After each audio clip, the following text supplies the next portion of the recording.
10 Myths People Believe About Their Church, written by Melinda Fuller, who is a Christian author. There is no denying the fact that a perfect church does not exist. Many people think they do, that by some miracle there is a place where quarrels never happen, everyone gets along, and all aspects of ministry result in win-win scenarios. Sadly, there are no perfect churches, because there are no perfect people. Only Jesus was perfect.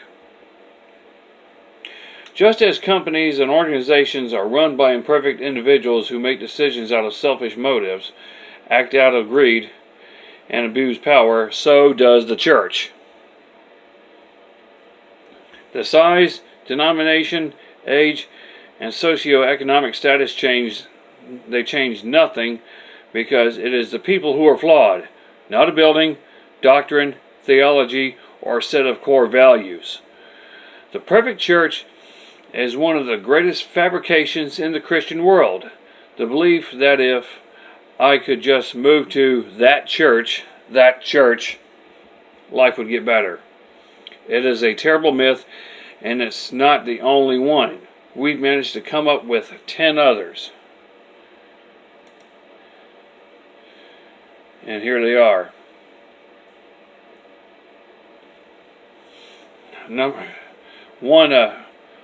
One myth that here's all 10 listed here of the 10 myths people believe about their church. One myth is that people believe that the church just wants money.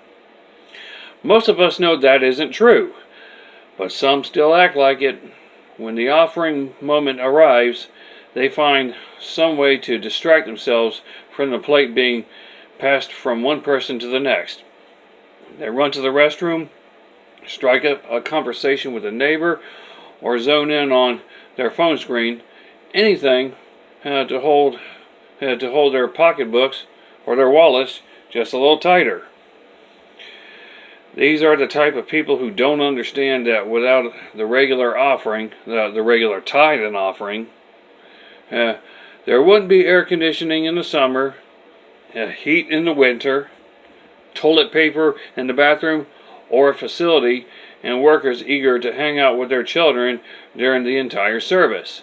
It takes money to turn on the lights and open the doors of the church, just as it does in their home.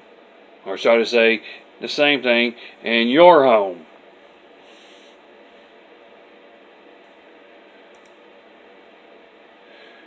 Myth number 2. The church understands and is meeting the needs of the community. Just because there is a need, it doesn't mean you have all the information or that it is even on anyone's radar. For example, perhaps homelessness is an obvious problem within a city, and there are individuals eager to roll up their sleeves to serve. Obtaining all the facts is important.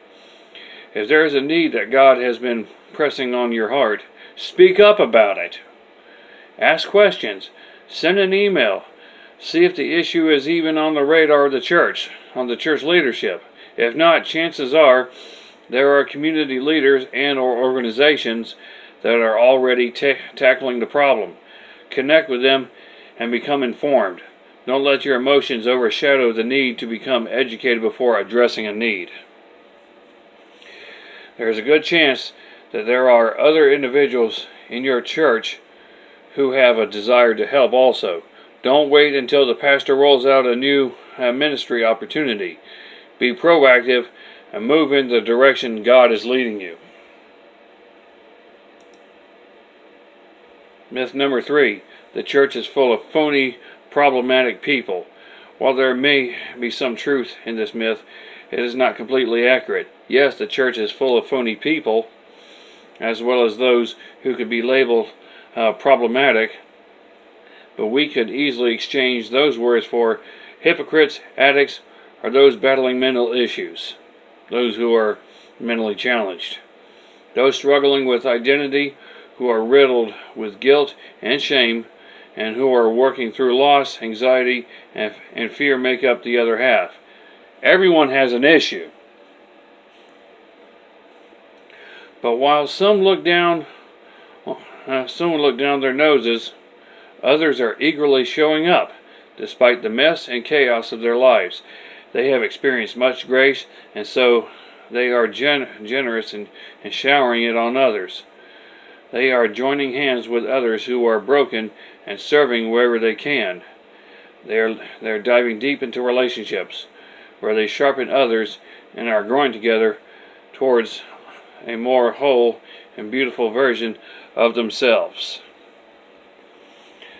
And since the way my phone is, I have to make it's like computers and technology. Even smartphones are not perfect. Like people are not perfect. So on to part 2 of 10 myths people believe about their church. We will cover myth number 4 from there.